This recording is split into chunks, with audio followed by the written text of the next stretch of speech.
หมอยสุงค่ะหมอยสุงพี่ๆน้องๆผู้บันแฮ้งเขาใส่หมอหอมกุ๊กก๊อกค่ะเมื่อได้เป็นวันที่31เดือนธันวาปี2025ในตอนรายการเฮาค่ะตอนได้ได้ออนเอาพี่ๆน้องๆเฮาค่ะมาถ่อมโดยเกี่ยวกับเลยลองตั้งฮักเซาเว้าหมองป้อยปางแขกปางหนึ่งค่ะข้าวยามผ่านพ้นกว่ายังตันถึงวันเจ้าหมานั่นหาหลายกว่าเนี่ยเขาเพราะว่ามาเลยฮู้กำเลื่อนเนี่ยก็เป็นอันตกใจเลยเต้อใจตอนด่าเจ้าสาวเด้ๆเนี่ยอ้อเฮามาถ่อมด้วยลองตั้งลายโหย่อยย่ามันเนี่ยค่ะ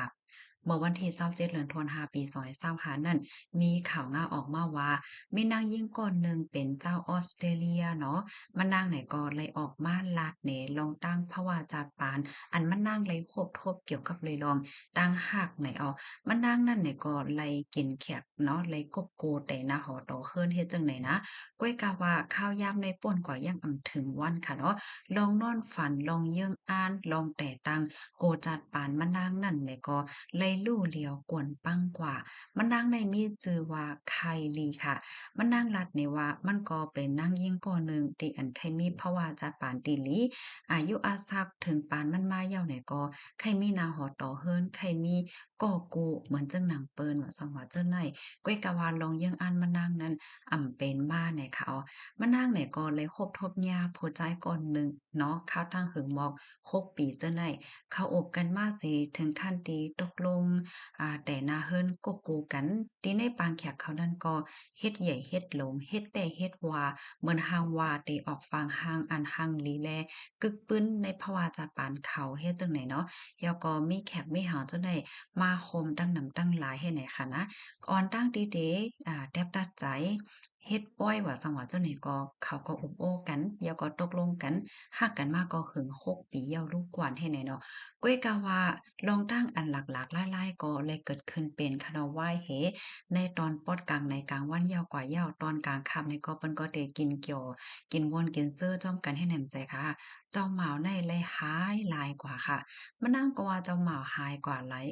จ้อมใครจะหือก่อมหันเยี่ยวก่อมปอกมาหามานั่งขึ้นว่าซังว่าเฮ็ดจังไหนคะนะ ข้าวยามผ่านโ้นกว่าหลายมื้อหลายวันก็หันเจ้าเหมามานั่งไหนก็ตกใจป้อยอก็วนกวางแต่ว่าเกี่ยวเลยลองอันตีไรเกิดขึ้นเป็นกว่านั่นเลยค่ะในคำขึ้นนั่นค่ะนะไหว้เสมานั่งไหนก็ปอกตีปางก้อยเขาป้องมาก็เลยอยู่ห้างก้อยก็เหลียวหนังขี้เหงาข้าวยามสึกมาเที่ยงหลายมื้อหลายวันไหนก็มีคนถามมาเนาะบ่ได้เป็นอ้อยก็อ้อยเซว่าปีน้องว่าซังว่าจังได๋แหน่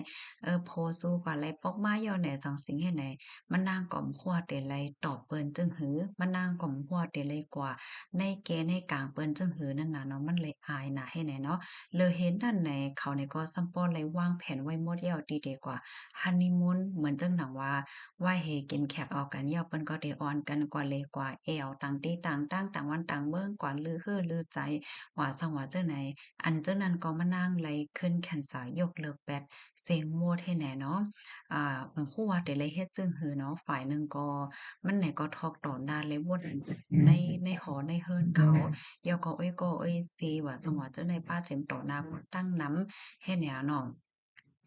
มะนางลาเทียงว่ามะนางก็คัดใจค่ะเนาะติดต่อกับสืบหาเจ้าหมาแล้วก็คัดใจหาลองหาตั้งว่าเฮ็ดหยังเลยเป็นว่าเฮ็ดจั่งใดมันก็ง่ายๆค่ะนะเพราะว่าข้าวยามผ่านพ้นกว่าเป็นหลายหลายเรือนแล้วไหนมันจั่งก้อยฮู้ลองเต้มันเฮ็ดให้เนาะมันเลยฮู้ว่าไอ้เกี่ยงว่าโพดใจก็นั่นค่ะนะอันเป็นโพมันในมีไว้นั่งยิงเถียงต่างก็มันบอกว่าติดต่อกับสืบตั้งนั่งยิงเถียงต่างก็ได้อยู่ตาเสกูข้าวยามให้ไหนน่ะเนาะ กำในมันนางก็ว่าเฮียงแลสังว่ามันมีนางยิ่งแทงต่างก็มันใครก็โกเอากันดั้งเจ้าสาวในเนี่ยจึงห้ำมาห้ำยอมห้ำตกลงเฮ็ดอ้อยเฮ็ดสางนั่นน่ะเนาะมีเรื่องอ่านหังเฮียงเลยเฮ็ดจั่งไหนนี่เนาะมันนางในจะลำน่ะเนาะไลอายเปิ้นแล้วก็เลยเซ็งเงินเซ็งทองอันไรวางแผนไว้ว่าซังว่าจั่งใดมันก็ง่ายเฮ็ดจั่งใดนั่นน่ะเนาะก้อยกะว่าเป็นสมามันนางได้ครบทบปัญหาในลง ข้องคำตานฮือก็มันก็ไว้ใจแก่นแข็งเสียก็ต่อสู้ภาวะจัดปานกว่า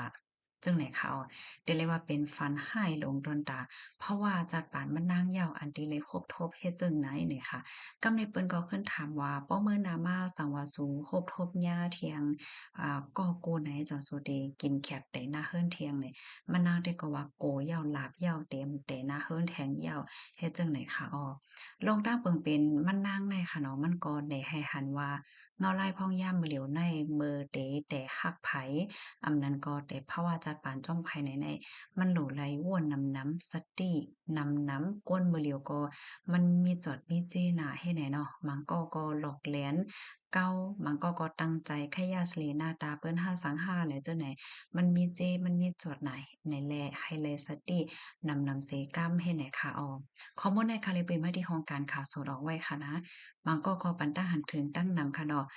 ก้นหมังก็ได้มีวดมีกามเฮ้อแห่งไรเนี่ยตั้งหักอำลีแห่งไรตุกข่ากามพานกามให้ในตอนตั้งหักให้ไหนเนาะมันก็ว่ามันเป็นลองเฮ็ดสร้างโยมันอยู่ที่ไอ้แก้งตั้งยามโยมันจังมันก็ได้ว่าได้เป็นลองลาลองจาลองเฮ็ดลองสร้างมัน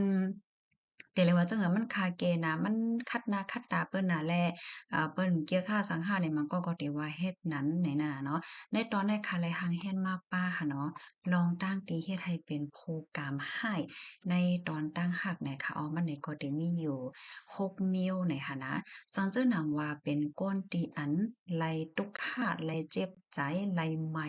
ย้อนเพราะว่าตั้งหักมันจังว่าหักเปิ้นผายเหลวเปิ้นซ้ำอำหักขึ้นอันว่านั้นมันเป็นย้อนเพราะว่าเมื่อจัดก่อนตีป่นมานั่นเนี่ยค่ะนะตัวเจ้าเก่าได้ยามกว่าเฮ็ดดีเปิ้นยามกว่าใส่ให้เปิ้นให้ เฮ็ดให้เปิ้นเต้อเคิกห้าเฮ็ดให้เปิ้นไหลหยับขึ้นย้อนเปิ้นโตเจ้าเก่าและเจ้านายเฮ็ดเนี่ยมันเต็มีหาเนาะมันหนังมาก็ได้เปิ้นไหลฮู้โตเปิ้นหั้นเนาะ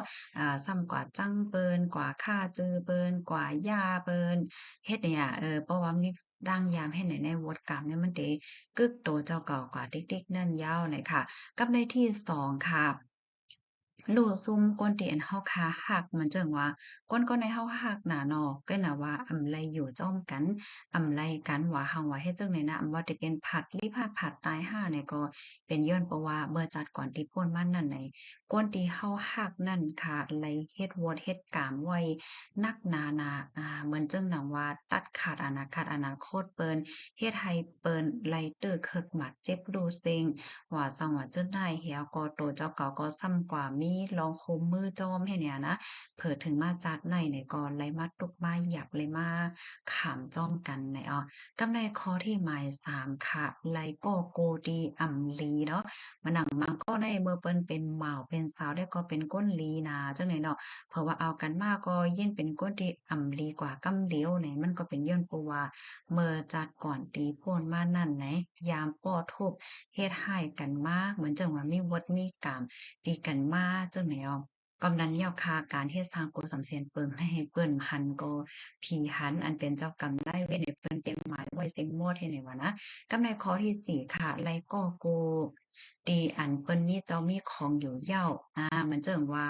กว่าฮักยาก้นมีโผก้นมีเมไหนเนาะมันก็เลยเป็นเมน้อยเมนางเมเก็บเมหังเจ้านายอันนี้ก็เป็นย้อนเพราะว่า เมื่อจัดก่อนตีป่นมาโฮมป้าถึงจัดในค่ะเนาะมันก็ได้เป็นหม่าวเป็นซาวเป็นซาวอ่อนซาวหังในก็เขาในก็ซัมมีฟินยามมีใจดีไข่กว่าเก้าหม่าวเปิ้นไข่กว่าเก้าโพเปิ้นและจังไหนเนี่ยนะแล้วก็มันได้เฮ็ดให้เป็นวดการตีเฮ็ดให้ตัวเจ้าเก่านั้น ยาตั้งหักตีหลีเสพออกนั่นน่ะเนาะเลยตุกไลไหม้ไลอยากใจ